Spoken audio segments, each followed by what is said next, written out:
officer says, we live in a world where mediocrity is often rewarded. These men detest mediocrity. And I sat there and I had time to reflect back on my life. Being bullied, coming from nothing, learning disability, messed up foundation. Life isn't fair at all. At all. So what are you going to do about it? I knew that no one was coming back to help me. No one was going to miracle me to be somebody special. Everybody that called me nigger, my dad, my mom, all my situations were on me now. And solely on me. So I had to start developing an indestructible mental toolbox. So I sat there on that couch and I realized, man, I am a piece of shit. And even though the world helped me get here, my false reality helped me even more. And listening to somebody else's dialogue further helped me get here. So I sat there and I had this bright idea, being 297 pounds, to go be a Navy SEAL. So the bright idea happens, 297, I watched this show. I finished my chocolate milkshake, and I said I'm going to be a Navy SEAL. So now the next 2 weeks, I'm calling these recruiters up. And then so these guys are used to getting studs that want to be a Navy SEAL, not a 297-pound fat guy. So I'm calling the guys up, hey, man, I want to be a Navy SEAL. Okay, blah, blah, blah, blah, blah. We get to the last question. How much do you weigh? 297? Dial tone. Call somebody else. This went on for 2 weeks. So I called a guy named Steven Saljo. Last guy, I was giving up. Steven Saljo was so busy, Navy recruiter, said, come on in. I don't have time to talk to you. So I'm driving in after work, chocolate milkshake in hand. I put my shake down. He looks at me and says, please don't tell me that you are David Goggins. I said, yeah, man, I got right here in my shirt, Goggins. He said, yeah, I'm being a smart ass. And he goes, man, you're fat and you're black. I said, man, you're an observant motherfucker. Sorry, I cussed a little bit because my life was hard. So I don't want to water it down. I'm real. I got about 5 more cuss words before I get cut off, though. So I sit there, he's laughing at me. I'm looking at him with this straight up stoic face, like, look, man, I'm being serious. So he humors me, takes me back to the scale. I step on the scale. So in front of the scale, I had a nice big chart. It was a height weight chart. So to get the Navy, I could be 6'1" and 191 pounds. That was it.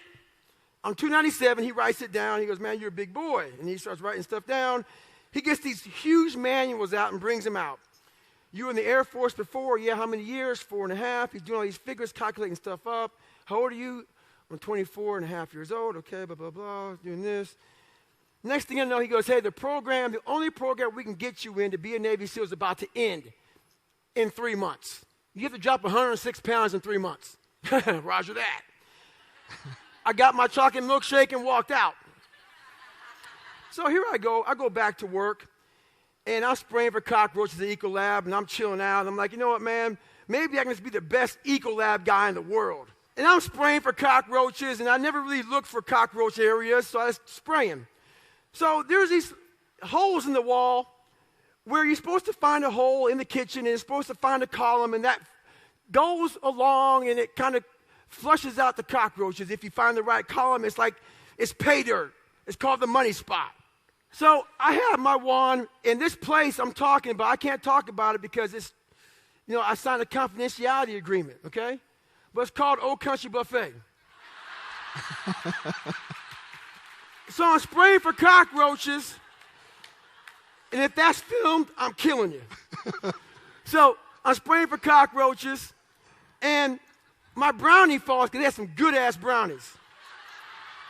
So I pick up my brownie, and as I pick it up, I felt stuff. And I keep my head focused on the brownie. And I'm thinking, there's no way in hell I found that. And as I'm bending over, I had a big ass. And my mom would put socks. She would sew socks in my ass, and that ripped out. And so I'm sitting, it was a bad time in my life. And I stayed in this position for a while, and I put my hands down here, and stuff's just falling on my neck. And I look up at the tile, and it's open, and stuff just is crawling around and falling around. I hit the money spot, people, all right? So I get my canister real slow, and I'm trying to shake my shirt out.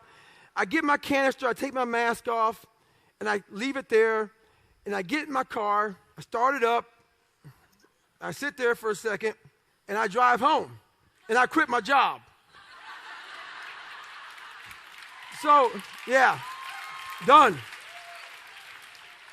But now, what am I going to do?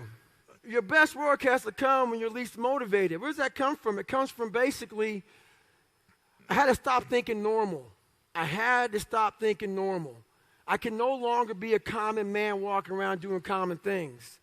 But no one taught me this stuff. It wasn't like I paid a trainer to come train me. Jenny Craig didn't come down and miracle my ass.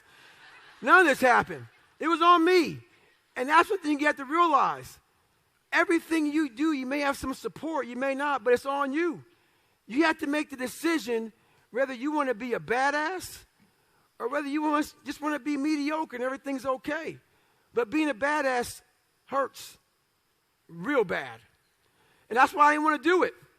So over the next 2.5 months, I won't bore you with details. I lost the weight. I went back to the recruiter, and I went to Buds, Navy SEAL training. And I was the only person in the history of Navy SEAL training to go through 3 Hell Weeks in 1 year. Hell Week is 130 hours of continuous training, and starts on Sunday, ends on Friday. You might get 2 hours of sleep, and I did all that in 1 year. Why did I do that in 1 year? Cut to the chase again. There was an old crusty commanding officer named Captain Bowen. Captain Bowen was an old Vietnam vet.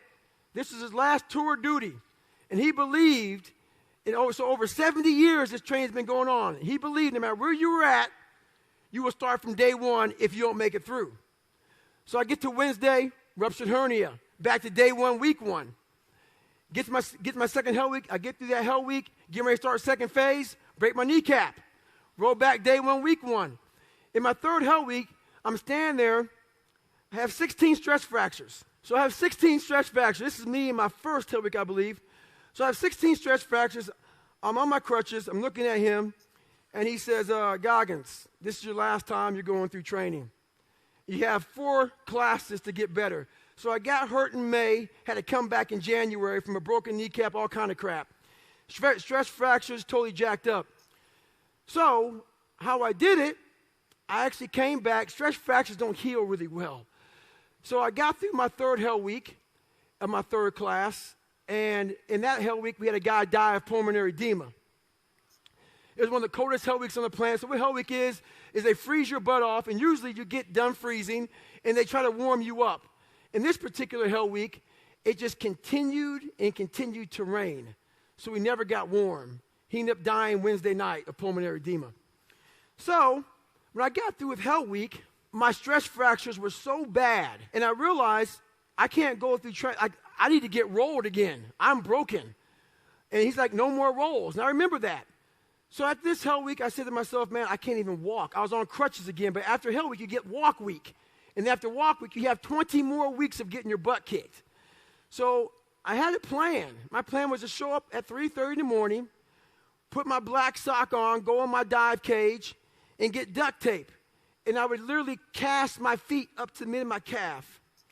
And for the first 40 minutes of the run, I have a pressure, so I still have them now, pressure ulcers that are now healed up, but you can see the scars from deflection of the joint. So basically so what I did was I pretty much cast my ankle up my shin so I wasn't doing this and activating those stress fractures. So I ran on my hip flexors. For the first 45 minutes, the pain was so excruciating, but then after that, it would subside. And I would be able to finish the day out. The pain would come back. So I get done with SEAL training. I gained the weight back. I'm about 250 pounds. And have you guys heard of the story Lone Survivor? Marcus Luttrell is a great friend of mine. We speak on the Patriot Tour together. I went through Bud's training with Danny Dietz, Michael Murphy, Axe, and also Marcus Luttrell. Marcus was the only guy that lived on this operation. It went bad. QRF team came in, Quick Reaction Force team came in of Navy SEALs. They got blown up. Everybody died but Marcus Luttrell. I was at free fall school with his twin brother, Morgan Luttrell, who's also a Navy SEAL. Heard about it, went home, Googled ways to raise money, Googled races, all this other stuff. What came up at 250, hadn't put running shoes on in over a year, was a race called the Badwater 135, where you run 135 miles in one day, pretty much 48 hours, and it's in Death Valley.